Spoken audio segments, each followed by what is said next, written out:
بھلا کون خلقت کو پہلی بار پیدا کرتا پھر اس کو دوبارہ پیدا کرے گا؟ اور کون تم کو آسمان اور زمین سے رزق دیتا ہے؟ یہ سب کچھ اللہ کرتا ہے، تو کیا اللہ کے ساتھ کوئی اور معبود بھی ہے؟ ہرگز نہیں۔ کہہ دو کہ مشرکو، اگر تم سچے ہو تو دلیل پیش کرو۔ اور اسی کے پاس غیب کی کنجیاں ہیں جن کو اس کے سوا کوئی نہیں جانتا، اور اسے جنگلوں اور دریاؤں کی سب چیزوں کا علم ہے، اور کوئی پتا نہیں جھڑتا مگر وہ اس کو جانتا۔ گندا دیکھنے میں آ رہا ہے، بہت بدبودار پانی ہے، آپ اس میں نہا رہے ہیں۔ آپ کے لیے بدبودار ہوگا لیکن اس میں شفا ہے۔ بھائی جو آپ زمین سے آپ ڈھونڈ رہے ہیں، کیا ڈھونڈ رہے ہیں؟ کیا مل رہا ہے زمین سے؟ سچے موتی ڈھونڈ رہے ہیں۔ کیا اس سے موتی سے ہوتا ہے؟ موتی سے شفا ملتی ہے، اور جن کے گھر اولاد نہیں ہوتی وہ کھائیں تو ان کے گھر اولاد۔ جو لوگ نیچے سے آ رہے ہیں، گزر رہے ہیں درخت کے نیچے سے، کیا ہوتا ہے اسے؟ اس سے ہر کسی کی اپنی مراد پوری ہوتی ہے، جو دل کی تمنا ہوتی ہے۔ ابھی ہم نے دیکھا ہے کہ آپ نے یہاں چکر لگایا ہے، چکر لگانے سے کیا ہوتا ہے؟ چکر لگانے سے ویسے یعنی کہ منتیں مراد جا رہے ہیں، کیا ہوتا ہے اس سے؟ یہ پتہ پنجاب میں لے جائیں گے، نہائیں گے، اس سے ہم دکھ تکلیف دور ہوئے گا۔ یہ سرکار کی صابن ہے، اس سے سب لوگ نہا کے جا رہے ہیں۔ یہ تو ہمیں بہت بدبودار پانی لگ رہا ہے، گندا پانی لگ رہا ہے۔ یہ اچھا ہے پانی ہم کو۔ میرا بچہ بیمار تھا، ڈاکٹر نے جواب دے دیا تھا، پھر مجھے پتا لگا 7 کے اندر بھی ایسے ایسے ہوتا ہے، پھر ہم یہاں آئے، میں نے اپنے بچے کو مٹی بھی لگائی، نہلایا بھی ہے، اور اس سے ماشاءاللہ اس کے گردے بھی صحیح ہو گئے، اور ہمیں یقین ہے آپ کا۔ کو بیماری ہوتی ہے وہ ٹر جاتی ہے، جو ہر مصیبت ہوتی ہے دور ہو جاتی ہے، اس کے لیے نہاتے ہیں آ کر۔ اس پانی سے تو بدبو آ رہی ہے، بہت گندا پانی آ رہا ہے۔ جتنا ہی پانی گندا ہے جو صفائی کے میں ہے، جتنا ہی پانی گندا ہے اتنی صفائی کے ملتی رہتی ہے۔ کیا اگر کوئی دربار پر صرف دعا کی نیت سے جاتا ہے تو کیا وہ جائز ہے؟ جبکہ حدیث میں آتا ہے قبروں کی زیارت کی اجازت اس لیے دی گئی ہے کہ وہاں جا کر تمہیں موت یاد ہے۔ بالکل غلط ہے۔ یہ تو اسی طریقے سے کہ آپ شراب خانے مسلح ڈھونڈنے چلے جائیں کہ جی میں تو نماز پڑھنے کے لیے مسلح لینے آیا ہوں۔ جو جگہ نبی علیہ السلام کی مخالفت میں بنائی گئی ہیں، ابو داؤد میں حدیث ہے، ایک صحابی نے کہا میں نے مقام بوانا کے اوپر 100 اونٹ اللہ کے نام پہ قربان کرنے ہیں۔ اللہ کے نام پہ قربان کرنا کوئی برا کام ہے؟ آپ صلی اللہ علیہ وآلہ وسلم، میں کہیں وہاں مشرکین کے زمانے کا کوئی میلہ تو نہیں لگتا تھا؟ ہوتے ہی کوئی کہہ دے کہ جناب یہ حضرت صاحب دی یاداں تازہ ہو رہی ہیں دوبارہ۔ تو جہاں پہ غلط کام ہوتے ہیں، جو چیزیں غلط بنائی گئی ہیں، وہاں پہ اللہ کے نام کی قربانیاں کرنا بھی منع ہے۔ تو قبروں پہ جاؤ آخرت کی یاد آئے گی، مزارات پہ جانے کی آخرت کی یاد نہیں آتی، وہاں تو سیلفیاں اور شوٹنگز یہ چیزیں یاد آ رہی ہوتی ہیں۔ مزارات تو اس وقت یہی بنے ہوئے ہیں، آپ جا کے دیکھ لیں، علی بن عثمان اجویری صاحب کا مزار وہاں پہ کیا بنا ہوا ہے۔ قبروں پہ جا کے تو آخرت کی یاد، صحیح مسلم کی حدیث ہے کہ قبروں پہ جاؤ تاکہ آخرت یاد ہے، یہ ان قبروں پہ آئے گی جو واقعی قبریں ہوں گی کچی بنی ہوئی، جن سے آپ کو عبرت حاصل ہوگی۔ جو مزارات بنے ہوئے ہیں یہ تو صحیح مسلم میں حدیث ہے قبروں پہ مارتے مت بناؤ، ان کو پکا مت کرو، یہ تو نبی علیہ السلام کی مخالفت میں۔ یہ تو آپ یہ پوچھ رہے ہیں مجھ سے کہ جی سینمے میں اسلامی فلمیں دیکھنی چاہیے یا غیر اسلامی؟ میں کہوں گا سینما ہی غلط ہے، فلمیں تو بعد میں ہوگا، تو دربار بنانے ہی غلط ہے، جانا تو چھوڑ دیں۔ قطعاً کسی ایسے کام کو سپورٹ نہ کریں جو نبی علیہ السلام کی مخالفت کے اوپر ہے۔ کیا کسی فوت شدہ کو مرحوم کہا جا سکتا ہے؟ ہاں، مرحوم کا مطلب یہ اللہ اس پر رحم فرمائے، کیوں نہیں کہہ سکتے؟ تو کسی بھی رحمہ اللہ بھی کہہ سکتے ہیں اسے، کسی کو بھی کہہ سکتے ہیں اگر آپ کے وہ فرقے کا، تو کوئی دوسرے فرقے میں تو مسلمان ہی نہیں سمجھتے۔ میں تو کسی کو ہی کہہ سکنا، وہ مسلمان ہو جس کی تکفیر نہ ہوتی ہو، ٹھیک ہے؟ تو آپ اس کو رحمہ اللہ بھی کہہ سکتے ہیں، آپ اس کو رضی اللہ عنہ بھی کہہ سکتے ہیں، آپ اس کو علیہ السلام بھی کہہ سکتے ہیں۔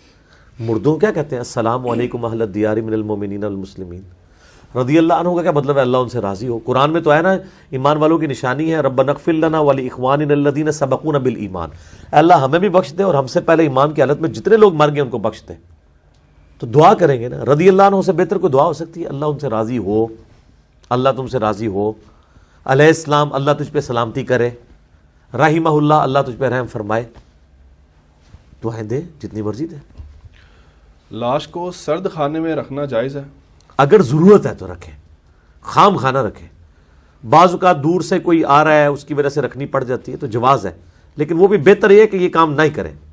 سرد خانے والا کام تو پھر بھی بہتر ہے، اس سے بھی ایک غلیظ کام کیا جاتا ہے، وہ یہ ہے کہ قبر میں دفنا دیتے ہیں، صرف منہ کھلا رکھتے ہیں، اس میں لاش کی ڈیکمپوزیشن شروع ہو جاتی ہے، بدبو آنا شروع ہو جاتی ہے، اس سے تو سرد خانہ بہتر ہے۔